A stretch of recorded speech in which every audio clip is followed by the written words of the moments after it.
Hello, dear student. This is Sunil Srivastava, Assistant Professor at BPD University, Lucknow. And in today's class, we are going to discuss a very important concept of .NET, that is delegates. So, in taking it in general terms, a delegate is a person who represents someone on behalf of someone. So, in programming terms, what is a delegate actually? If we define it in a simple, in just one or two lines, the delegate is a type which holds the reference of a method. Okay? So, delegate is a type which holds the reference of a method. It is a type like the class and interfaces, so which holds the reference of a method. So there are actually three steps in creating a delegate, and the very first step in this is the declaration of delegate. So to declare a delegate, you have to use the keyword delegate and the type of the delegate plus the signature. So there is one important thing to be mentioned here is the signature of the delegate must match the methods of which it is going to hold the reference. Like take an example. Suppose you are having a class and you want to use a delegate in that class. So delegate can be used inside the class as well as outside the class. If you use it inside the class, that is called the nested type. But most of the time the use of nested types is avoided. So it should be used inside the namespace but outside the class. So when you declare a delegate, you simply have to use a simple syntax, that is the access specifier, uh, delegate keyword, the return type of the delegate, and the name of the delegate with its signature. And I told you the signature of the delegate must match the with the methods of which it is going to hold the reference. Suppose we are going to make a method. We are going to create a method with the name add, which is which will we use to add two values of type integer. So this is the signature of this method.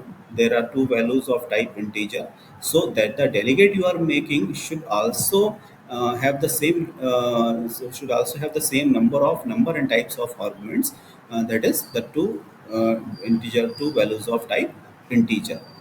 So that means the signature of the delegate and the signature of the method that of which it is going to hold the reference should be same, must be same actually. Then the next step in delegate creation is the instantiation of the delegate. In instantiation of delegate, the object of a delegate is created. That is a simple thing. The object of delegate is created. And the third step is passing the reference of a method. As I have told you in the definition, that the delegate is a type which holds the reference of a method. So there is a method in the program. There may be one or more methods in the program, and you have to pass the reference of this method in the to the delegate, so that it can call the method in place of that method itself. So that third step will be the passing the reference of the method into the delegate. So these are three steps. The number one is the declaration of delegate. First of all, you have to declare the delegate. You can declare a delegate inside the class or outside the class. But I told you that you should avoid the nested use of types. And then we have second step is instantiating the delegate. That means to create the object of a delegate. And third step is the passing reference of a method to the delegate. Then there are actually two types of delegates, that is a single cast delegate and multicast delegate. So in a single cast delegate, as it is clear by its name, it is also known as the unicast delegate. So as it is clear by its name, the single cast or unicast delegate holds the reference of just one method, while on the other hand there is the multicast delegate, and the multicast delegate holds the reference of more than one methods. Now let's try to understand what is actually the use of the delegate. Yeah, that is a simple thing, that it represents a method on behalf of it. But what is the need of using this delegate? Actually, there are some situations in which the method is having a complex code and it takes time to execute.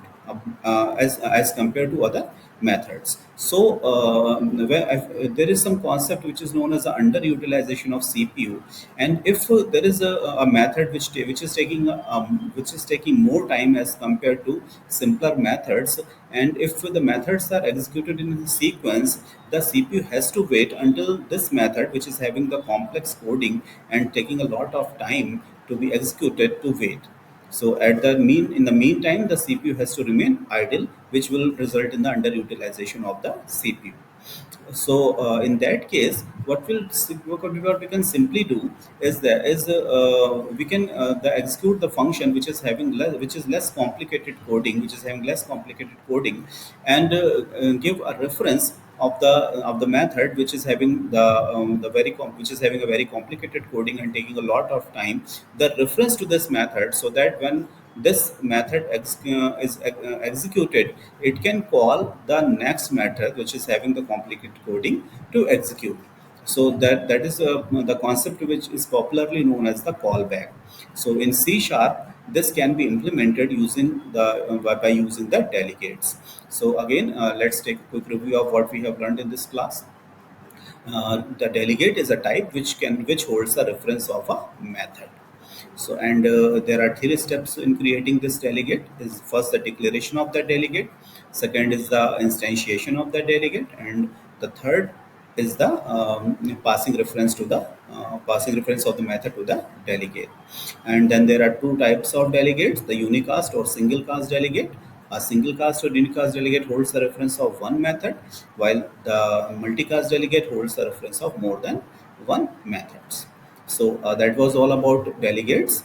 I hope you have understood this, and uh, we'll take it in take a program of that, take an example program that in the later videos.